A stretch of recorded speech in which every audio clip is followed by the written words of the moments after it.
Good evening. Thank you all for being here. Look at all of you. You look incredibly beautiful and so full of imagination and playfulness. It's the thing that makes me so happy. I hope you feel so welcome. I do. To all of you who helped me recover my lost pages, I am so grateful. Look around you. Is that magical? It's the perfect place for me to read a bit of the story that I've written down in this book. Thank you for being here just the way you are. I hope you enjoy it. As you know, whenever I make an album, I always write a book. Writing down things helps me say everything I want to say in the right way. Sometimes music is so emotional, and if I can write a book at the same time as I'm making my music, I feel like I can help my brain be a part of the music as well. So it's all the emotions from the heart, but also the thoughtfulness and the wisdom that sometimes comes with the mind. And to me, having both of them in my albums are very important. And this is a book that was born because of my very first album that is now 10 years ago. It was released into this world. And here is the first page. If I were a king, this album would be the heir to my throne. If I was a teacher, this album would be my first apprentice. And if I was a god, this album would be the first of words, and eventually, probably, they would become all too powerful and most likely interpreted wrongly. But thank God I'm none of those things. And this album is simply what it is. An album written long before I knew it was going to be one, which I find rather lovely. I began writing around the age of 6. I had no intentions with my writing besides the fact that it made me feel heavenly, and it made me feel like I had a purpose in life. It made me feel like grief and sadness and anger had a purpose, because they inspired different kinds of music than feelings of happiness and calm. I wrote purely because it made life seem meaningful, and I needed life to be meaningful. Because then meaning would live beyond love and hope, birth and growth, and shed its light on things like sadness and envy and grief and death.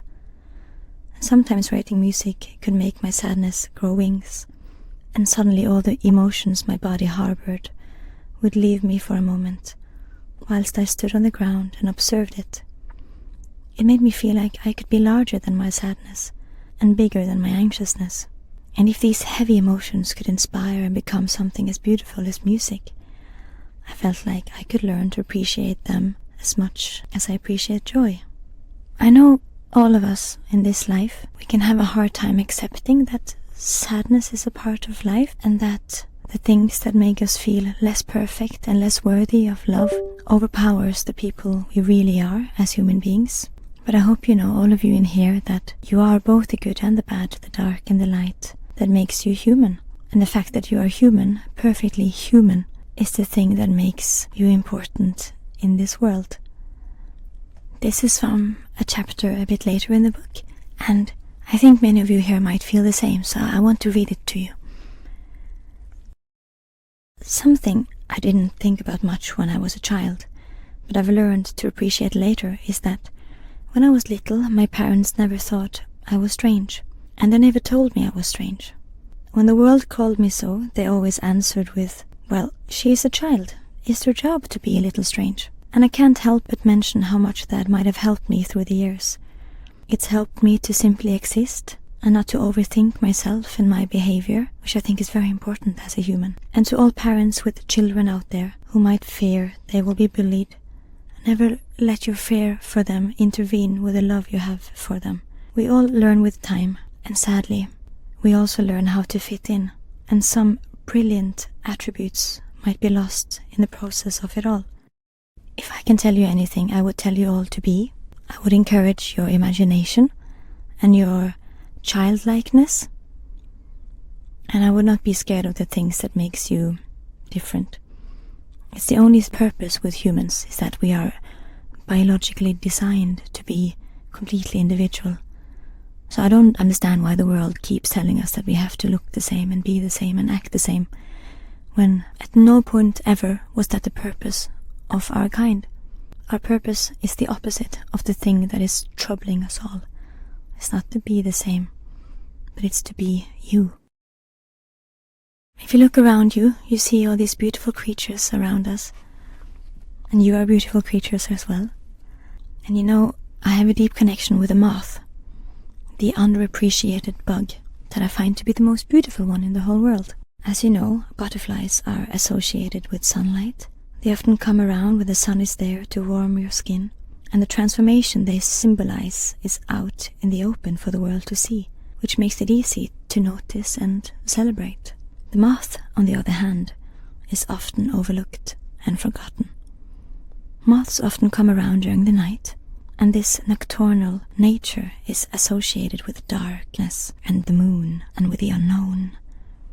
I know in many cultures the moth is also associated with death or the dead, because moths might be small messengers of the spirit world. Yes, the moth is more mysterious, and whatever process it symbolizes seems to me to be more internal and hidden, like many important things of this world that constantly goes unnoticed. Dull to most, I can't help but admire their persistence. They roam the night, and they always seem to hunt the light, even if it becomes the very trap that kills them. I always found this so beautiful, sad, but beautiful. How something so ordinary and small could be something so poetic. And that is why I always knew I wanted to be a moth on the cover of my first album, My First Child. To symbolize the process of feeling small and invisible, a little lost in the dark, maybe, but relentless and poetic and lovable. It just takes the right eye to notice. An ordinary brown-winged moth might not be grand, but I know exactly who they are. They are beautiful not because the eye that observes them deems them to be beautiful, but simply because they are a perfect little creation. I can see beauty in them, and I think I can find beauty in myself. This would make it so much easier to live my life as myself, on my own terms. And you know, you cannot be bullied, and you cannot be harmed if you know who you are. It makes you untouchable, and it makes you strong. It's a very important thing to learn in life. And back then, I wrote a song dedicated to the moth and all people in the world who recognize themselves in the moth, beautiful but unnoticed. And I named it Nightcrawler. And in the book you can find it, but you have to hunt for this story on your own. Thank you for listening, and I wish for all of you the best on your journeys. Goodbye.